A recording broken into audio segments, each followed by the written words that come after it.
pertama mengenai mezbah korban bakaran. Kemudian yang kedua ada mengenai pelataran. Dan yang ketiga mengenai minyak.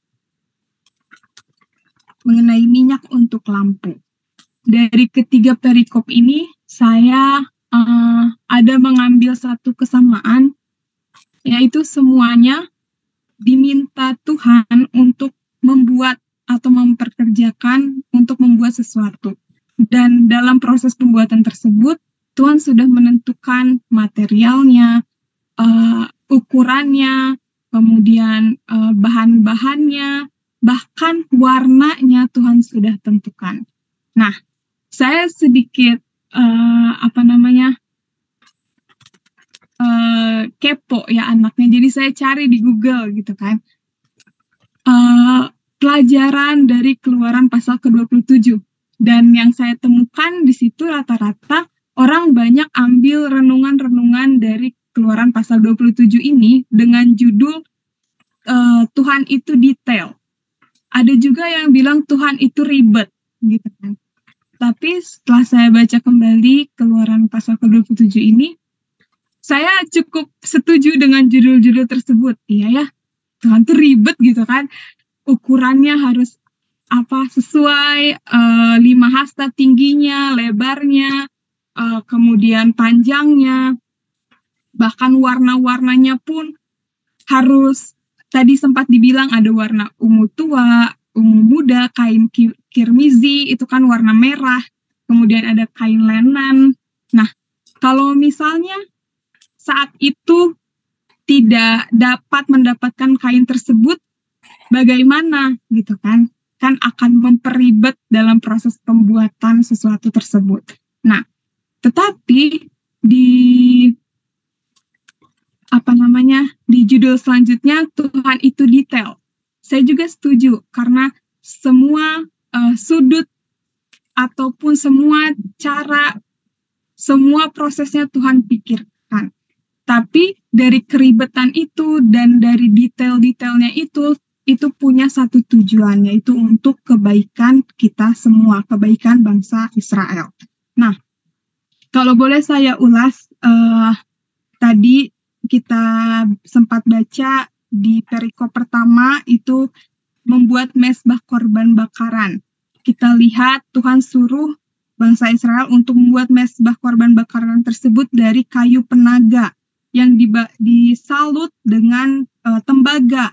Kemudian perkakas-perkakas dan peralatan lainnya juga harus dari tembaga bahannya ya. Nah, kenapa Tuhan memerintahkan bangsa Israel untuk menggunakan bahan-bahan tersebut?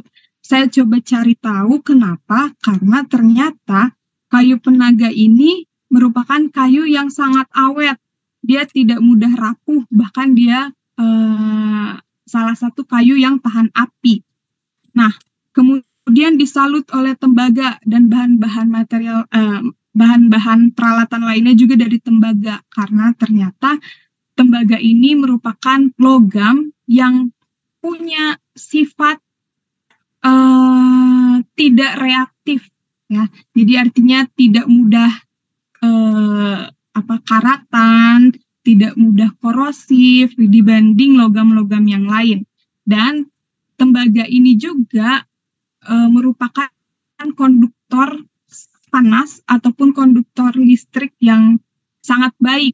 Jadi kita bisa bayangkan dalam proses pembakaran, kalau kita pakai tembaga, maka akan cepat proses pemanasannya atau pembakarannya, karena si tembaga ini dapat mengalirkan suhu yang panas itu dengan baik. Nah, kemudian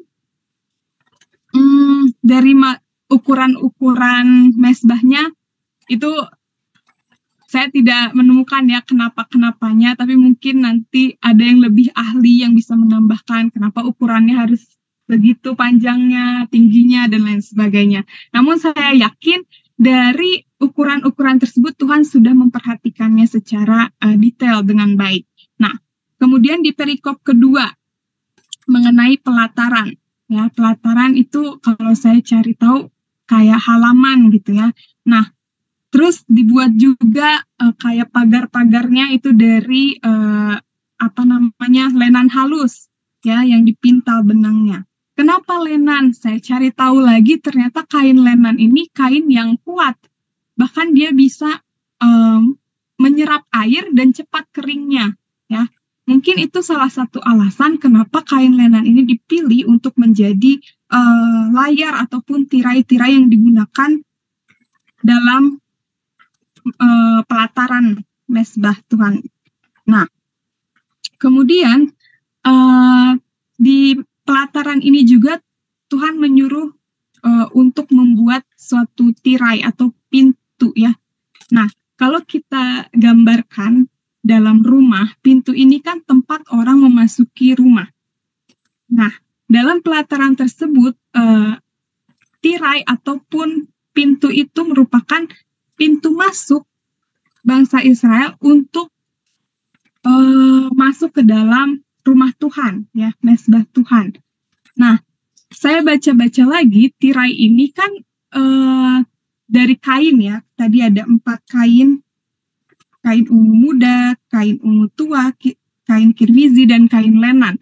Biasanya pintu-pintu itu dari kayu yang didorong, tapi ini karena kain jadi ditarik, ya, kayak pintu apa ya namanya, yang ditarik gitulah, jadi kainnya, pintunya terbuka ke atas. Nah, karena apa namanya, karena namanya tirai, maka dia fungsinya untuk menutup, ya kan, menutup, dan kalau orang masuk dia harus buka tirai tersebut. Artinya orang yang mau masuk ke rumah Tuhan itu harus mempersiapkan diri untuk bertemu dengan Tuhan. Kalau di zaman sekarang kita masuk ke gereja, melewati pintu masuk, kita harus mempersiapkan diri untuk bertemu dengan Tuhan.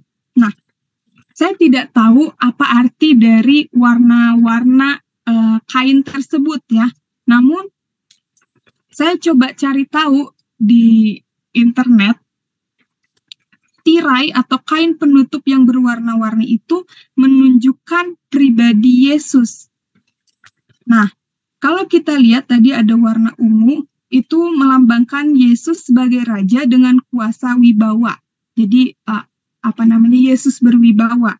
Kemudian tadi ungu tua, atau ada juga yang bilang biru langit, itu Yesus sebagai hamba dengan kuasa kebangkitannya, ya. Yesus waktu sama di dunia, kemudian dia mati, akhirnya dia bangkit. Kemudian kain kirmizi, kita tahu warnanya merah, bahkan ada ayat yang bilang dosamu merah seperti kain kirmizi dan akan menjadi putih, ya. Nah, itu melambangkan Yesus sebagai anak manusia, ya, dalam kesengsaraannya.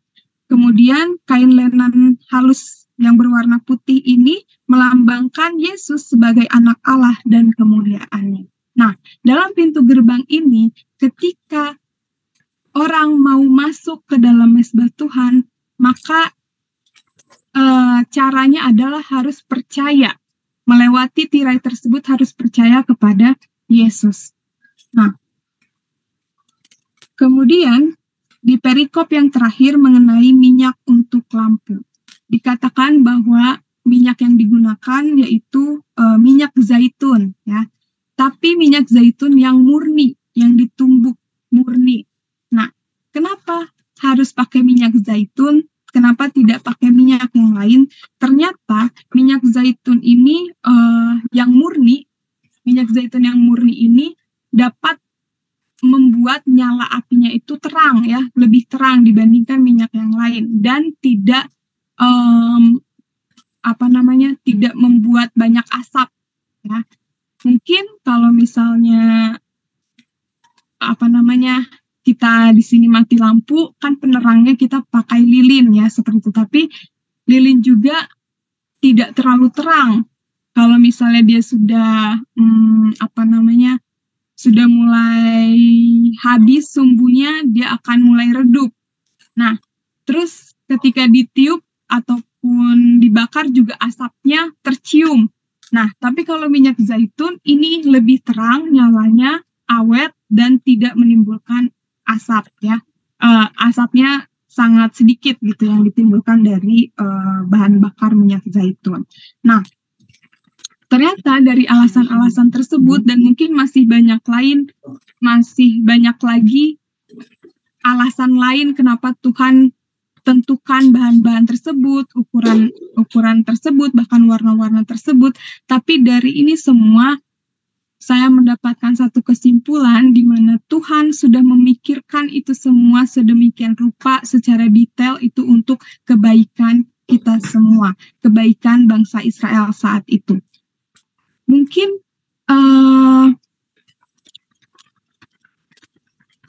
kita rasa rancangan Tuhan itu berat untuk kita lakukan, tetapi mengingat peristiwa yang ada dalam Keluaran 27 ini, kita tahu Tuhan menyiapkan itu semua dengan maksud tujuan yang baik.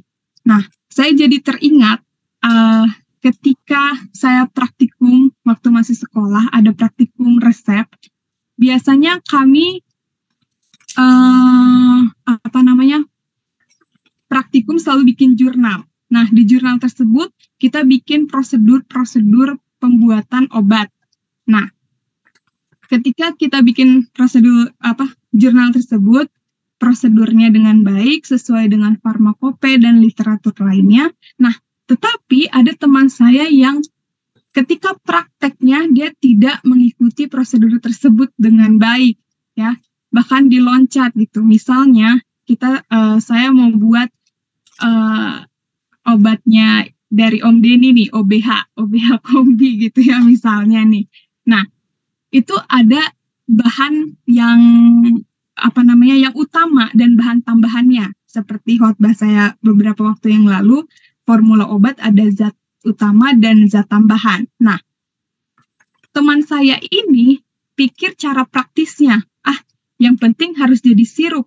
Jadi teman saya cuma tambahkan si zat utamanya yang bikin OBH itu jadi warna hitam, dan tambah air dan tambah gula, udah selesai jadi sirup. Sedangkan prosedur yang sesuainya, yang benarnya itu harus tambahkan zat lain, tambahkan pengawetnya, ditambahkan lagi zat yang lainnya itu ya. Tetapi karena teman saya ini berpikir praktis, akhirnya dia hanya menambahkan satu zat utama dan tambahkan air. Hasilnya apa? Sama-sama seperti OBH, warnanya hitam gitu ya. Tapi hasil atau efek yang dihasilkan dari pembuatan obat tersebut akan berbeda. Mungkin yang teman saya ini akan berbahaya bagi orang yang minum obat tersebut, atau mungkin malah tidak menimbulkan efek dibandingkan jika kita membuat obat tersebut sesuai dengan prosedurnya. Nah, ini juga yang saya aplikasikan dalam pekerjaan saya, di mana saya membuat standar prosedur operasional ya di apotek. Tapi terkadang namanya manusia suka timbul ide-ide untuk melakukan hal-hal praktis.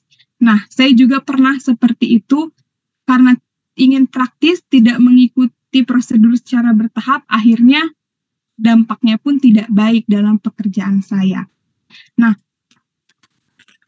kembali lagi ke dalam pelajaran kita di Keluaran 27, kita lihat bangsa Israel membuat mezbah korban bakaran, pelataran, dan minyak sesuai dengan yang Tuhan katakan, dan akhirnya semuanya berjalan baik. Dan satu hal yang menarik yang saya boleh bagikan ke Bapak Ibu teman-teman semua, kita ingat mereka membuat mezbah tersebut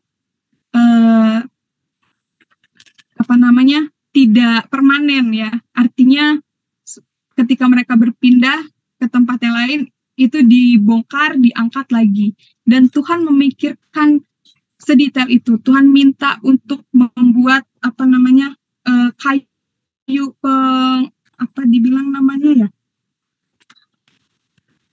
saya lupa namanya, itu yang buat angkat-angkatnya ya, pengusung kalau tidak salah ya, itu kayu pengusungnya. Tuhan sampai berpikir bagaimana caranya orang-orang bisa angkat ini mezbah dan lain sebagainya untuk dapat berpindah ke tempat yang satu, ke tempat yang lainnya. Dan saya yakin dan percaya juga bahwa rancangan Tuhan adalah rancangan yang terbaik. Tuhan itu ribet, Tuhan itu detail, tapi itu semua untuk kebaikan kita semua. Mungkin ini pelajaran yang dapat saya bawakan. Bila ada tambahan